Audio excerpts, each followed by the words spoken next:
വാർത്ത കാണുന്നത് എത്ര ഞെട്ടിപ്പിക്കുന്ന ഒരു സംഭവമാണ്. പലപ്പോഴും കുട്ടികൾ ഈ സോഷ്യൽ മീഡിയ ഉപയോഗിക്കുമ്പോൾ അതിന്റെ ഭവിഷ്യത്തുകളെ കുറിച്ചിട്ടുള്ള പല ഇത് നമ്മൾ മുമ്പ് കേട്ടിട്ടുണ്ട്.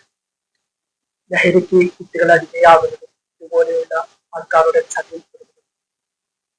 ഇവിടെ പ്രധാനമായിട്ട് ചൂണ്ടിക്കാണിക്കാനുള്ള ഒരു വിഷയം എന്ന് പറയുന്നത്, ഇത്ര പ്രായമുള്ള കുട്ടികളൊക്കെ മൊബൈൽ ഫോൺ ഉപയോഗിക്കുമ്പോൾ രക്ഷിതാക്കന്മാർ അത് ശ്രദ്ധിച്ചിട്ടുള്ളത് ഇതുപോലെയുള്ള നരാധന്മാരുടെ ചതിയിലേക്കാണ് ചെന്നപ്പെടുക.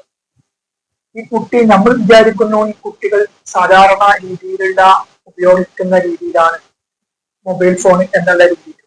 പക്ഷെ ഇതുപോലെ ഇൻസ്റ്റഗ്രാമും അതുപോലെ തന്നെ മറ്റുള്ള സോഷ്യൽ മീഡിയ ഇതിൽ കൂടി കുട്ടികൾ ആരുമായിട്ട് ചാറ്റ് ചെയ്യുന്നുണ്ടോ, ആരുമായിട്ടുള്ള ഒരു ബന്ധമുണ്ടോ എന്നുള്ള കാര്യത്തെ കുറിച്ച് പല രക്ഷിതാക്കന്മാർ തീർത്തും അജ്ഞതരാണ്.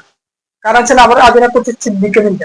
പലപ്പോഴും അവരുടെ മക്കളെ പൂർണ്ണമായി വിശ്വസിച്ചാണ് കുട്ടികൾക്ക് മൊബൈൽ ഫോൺ അങ്ങ് വാങ്ങിച്ചു കൊടുക്കുന്നത്. അതെല്ലാം സെറ്റപ്പുള്ള മൊബൈൽ ഫോണിന്റെ ഒരു രീതിയിലേക്കാണ്. കുട്ടികളുടെ മൊബൈൽ ഫോൺ ഉപയോഗം സാർവത്രികമായിട്ട് മാറിയത് ഈ കോവിഡിന്റെ കാലത്താണ്. ഓൺലൈൻ വിദ്യാഭ്യാസമായിരിക്കുന്ന സമയത്താണല്ലോ കുട്ടികൾക്കിടയിൽ ഈ മൊബൈൽ ഫോൺ ഉപയോഗം വളരെ ക്രമാതീതമായി വർദ്ധിച്ചു വന്നത്. ഏതൊരു കുട്ടികളുടെ കയ്യിൽ എടുത്തു കഴിഞ്ഞാലും സ്മാർട്ട് ഫോണുകളും അതുപോലെ തന്നെ ഐഫോണുകളൊക്കെ ഉണ്ട്. പക്ഷെ ഇന്നത്തെ ഇതില് എന്തിനാണ് ഇതുപോലുള്ള കുട്ടികൾ ഇത്തരം സംവിധാനങ്ങളുള്ള ഒരു മൊബൈൽ ഫോൺ എന്നുള്ള കാര്യം പല രക്ഷിതാക്കന്മാരും ചിന്തിക്കുന്നില്ല. ഇതൊക്കെ വലിയൊരു അപകടത്തിലേക്കാണ് പോകുന്നത്. കാരണം സോഷ്യൽ മീഡിയയില് കൂടുതൽ പ്രത്യേകിച്ചിട്ട് ഇൻസ്റ്റാഗ്രാം എന്നുള്ള ഒരു പ്ലാറ്റ്ഫോം എന്ന് പറഞ്ഞു കഴിഞ്ഞാൽ പലപ്പോഴും പല കുട്ടികളും ചതിക്കപ്പെടുന്ന ഒരു പ്ലാറ്റ്ഫോമാണ്. അപ്പോൾ ഏതാനും മാസങ്ങൾക്ക് മുമ്പ് കോഴിക്കോട് ഒരു 14-15 വയസ്സുള്ള ഒരു കുട്ടി ലഹരിക്ക് അടിമയായിട്ടുള്ള ഒരു ഇതിൽ നമ്മൾ കേട്ടതാണ്. അപ്പൊ ആ സംഭവത്തിന്റെ ആ കുട്ടി ഉപയോഗിക്കുന്ന രീതിയിലേക്ക് എത്തിപ്പെട്ടത് ഇൻസ്റ്റാഗ്രാമിൽ പരിചയപ്പെട്ട ആൾക്കാരിൽ നിന്നാണ്. ഇതുപോലെയുള്ള എത്രയോ സംഭവങ്ങൾ ഉണ്ട്. അപ്പോൾ ഇൻസ്റ്റഗ്രാമാണ് ഇതിന്റെയൊക്കെ ഒരു കേന്ദ്രമായിട്ട് വരുന്നത്. ഇൻസ്റ്റഗ്രാം എന്ന് പറയുമ്പോൾ ന്യൂ ജനറേഷൻ കുട്ടികളാണ് കൂടുതൽ ഉപയോഗിക്കുന്നത് ഇൻസ്റ്റഗ്രാം. ഇപ്പൊ ഫേസ്ബുക്കും മറ്റുമൊക്കെ, അതായത് 2 കിഡ്സ് എന്നുള്ള രീതിയിലേക്ക് ഇൻസ്റ്റഗ്രാമിന്റെ ഇത് പോകുന്നുണ്ടെങ്കിൽ 90 കിഡ്സിന്റെ രീതിയിലേക്കാണ് ഈ ഫേസ്ബുക്കിന്റെ രീതിയിലേക്ക് പോകുന്നത്.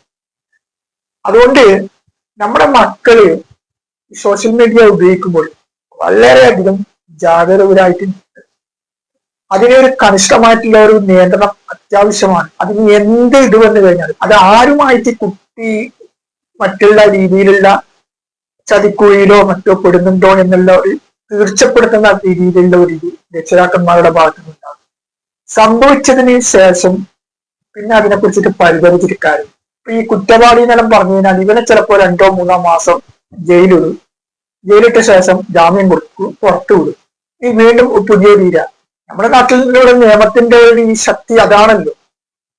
പല കുറ്റവാളികളെ പിടിക്കപ്പെട്ടു കഴിഞ്ഞാലും 5-10 കേസുകൾ പ്രതിയായിട്ടുള്ളവരെയാണ് വീണ്ടും വീണ്ടും പിടിക്കപ്പെടുന്നത്. അതുകൊണ്ട് ഞാൻ നേരത്തെ സൂചിപ്പിച്ചതുപോലെ കുട്ടികൾ മൊബൈൽ ഫോൺ ഉപയോഗിക്കുമ്പോൾ അതിന് കണിശമായിട്ടുള്ള ഒരു നിയന്ത്രണം ആവശ്യമാണ്. മാത്രമല്ല, നമ്മുടെ മക്കളെ പൂർണ്ണമായി വിശ്വസിക്കാതെ തരത്തിൽ കുട്ടി ആരുമായിട്ടുള്ള ഒരു ബന്ധങ്ങളുണ്ടോ, ആരുമായിട്ട് ചാറ്റ് ചെയ്യുന്നുണ്ടോ, അല്ലെങ്കിൽ കുട്ടിയുടെ അക്കൗണ്ടിലുള്ള രീതിയിലുള്ള അതുപോലെയുള്ള പൂർണ്ണമായിട്ടുള്ള ഒരു പരിശോധനയും എല്ലാ രക്ഷിതാക്കന്മാരും നടത്തണം. എങ്കിലും മാത്രമേ ഇതുപോലുള്ള നരാധന്മാരുടെ ചതിയിലേക്ക് നമ്മുടെ മക്കൾ ചെന്നപ്പെടാതിരിക്കും.